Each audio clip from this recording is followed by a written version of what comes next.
This is Lara Henares, making your day, with the first part of Michael L. Tan's article entitled Behind the Filipino Language. And we quote, "The date was August 16, 1934. A convention was underway to write a new constitution for the Philippines, then still under the Americans. The Constitution was important because it would provide for the transition towards independence. Delegate Felipe Jose, one of the representatives from the Mountain Province, which at the time included all of the provinces we know today as the Cordillera Administrative Region, got up to deliver a speech. He began in Spanish to inform his fellow delegates that his speech would not be in English or Spanish, but in Tagalog. That was a dramatic declaration, but even more powerful was the speech he delivered to argue for a national language. We have to let the world know today that we are a people no longer under the flag of Spain, no longer under the shadow of the American flag. It is necessary that as early as now, we must love the freedom and the soul of the nation in our own language. We will only deserve freedom if we can defend the sacred soul of the nation, our own language.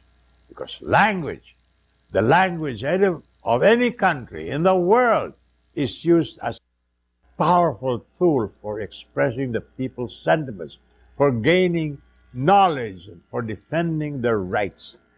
The Tagalog original is so much more eloquent.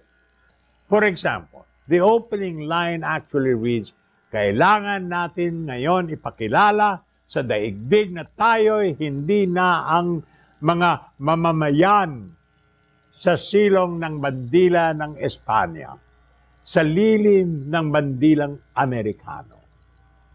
The end of that paragraph resonates for us today, and I hope it can be taught in schools to get students to reflect on why a national language is so important sa pagpapahayag ng ating damdamin, sa pagtuklas ng karunungan at pagtatanggol ng mga karapatan.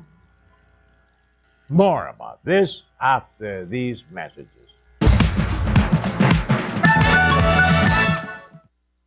This is Lara Henares making your day with the first part of Michael L. Tan's article entitled Behind the Filipino Language.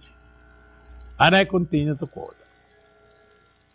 I got this account about Jose's speech from a bilingual booklet issued by the Komisyon sa Wikang Filipino, KWF. Madalas itanong, hinggil sa wikang pambansa. Frequently asked questions on the national language, a copy of which was given to me by the author and the KWF chair, Virgilio Almario, better known to many by his pen name, Rio Alma. The booklet is packed with information which I am using together with additional research material to do a history of Filipino for today's and Friday's column. I hope this history will clear up some controversies around the crafting of Filipino, our national language.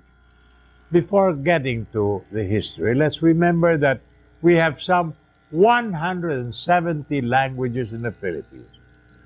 While they are all related to each other, belonging to the Austronesian family of languages, they're distinct and can be barriers for Filipinos communicating with each other. President Manuel L. Quezon was worried about this linguistic diversity, mentioning in a speech that he needed interpreters as he went around the country, and expressing fears that national division, that language divisions, could cause strife among the groups. Second, the term Filipino itself was originally used by Spaniards born in the Philippines. It was not well until late in the 19th century that Rizal and other reformers began to expand the use of the term to include what had previously been called Indios. The idea of a Filipino language was to come around much later. Rizal, a Tagalog, spoke many languages and was a philologist interested in the origins and relationships of language.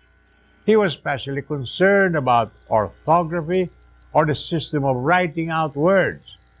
He was the first to propose 20-letter alphabet for Tagalog, which became the basis for the Filipino abacada several decades later. The 1899 Constitution of the Malolos Republic declared Spanish the official language of the new nation. The Malolos Republic was short-lived, with the Americans annexing the Philippines and attempting initially to propagate English through the educational system. More tomorrow, my dear friends. This is Lara Henares, making your day, saying good day, God bless you. Thank you very much for being with us. Till next time, hasta la bye-bye.